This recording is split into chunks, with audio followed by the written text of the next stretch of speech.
Baik, bismillahirrahmanirrahim. Assalamualaikum warahmatullahi wabarakatuh.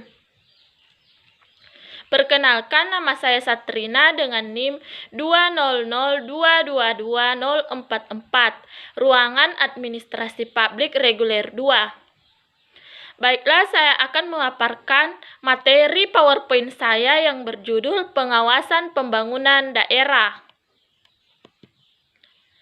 Pengawasan adalah suatu proses kegiatan yang dilakukan untuk memantau, mengukur, dan bila perlu melakukan perbaikan atas pelaksanaan pekerjaan sehingga apa yang telah direncanakan dapat dilaksanakan sesuai dengan tujuan yang diinginkan.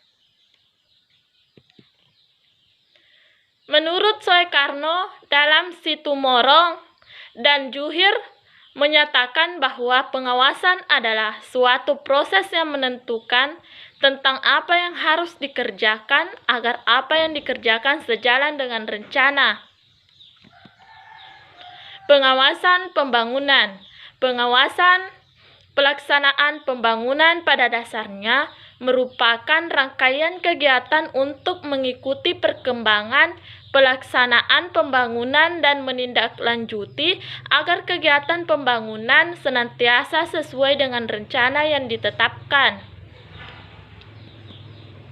Metode pengawasan.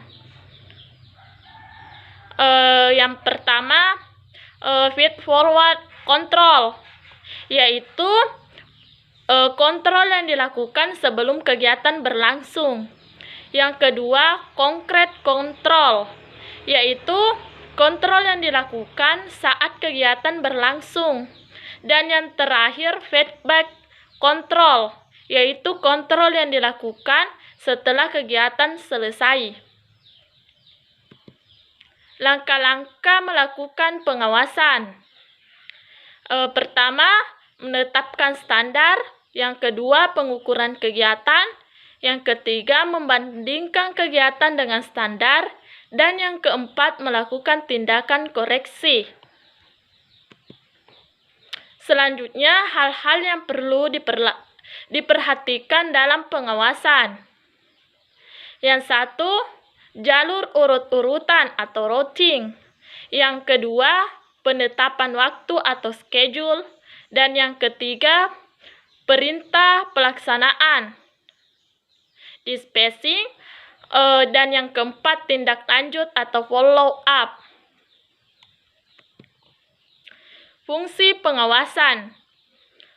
Fungsi pengawasan yang utama adalah untuk menetapkan apakah telah terjadi suatu penyimpangan dalam sebuah pekerjaan serta untuk mengambil tindakan perbaikan yang diperlukan untuk menjamin bahwa semua sumber daya perusahaan atau pemerintah telah digunakan seefektif dan seefisien mungkin guna untuk mencapai tujuan dari proyek perusahaan atau pemerintahan. Prinsip-prinsip pengawasan. 1. Mencerminkan sifat dari apa yang diawasi. Yang kedua, dapat diketahui bahwa segera penyimpangan yang terjadi. Yang ketiga, luas. Yang keempat, mencerminkan pola organisasi. Yang kelima, ekonomis. Yang ketujuh, dapat mudah dipahami. Dan yang terakhir, dapat segera diadakan.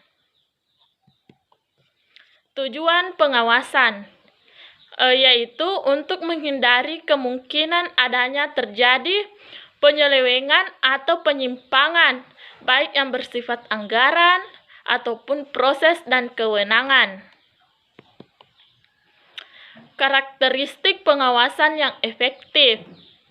Karakteristik pengawasan yang efektif dapat dirinci sebagai berikut menurut Handoko, yaitu 1.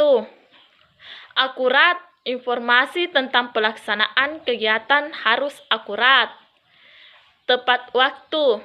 Informasi harus dikumpulkan, disampaikan, dan dievaluasi secepatnya. Bila kegiatan perbaikan harus dilakukan segera.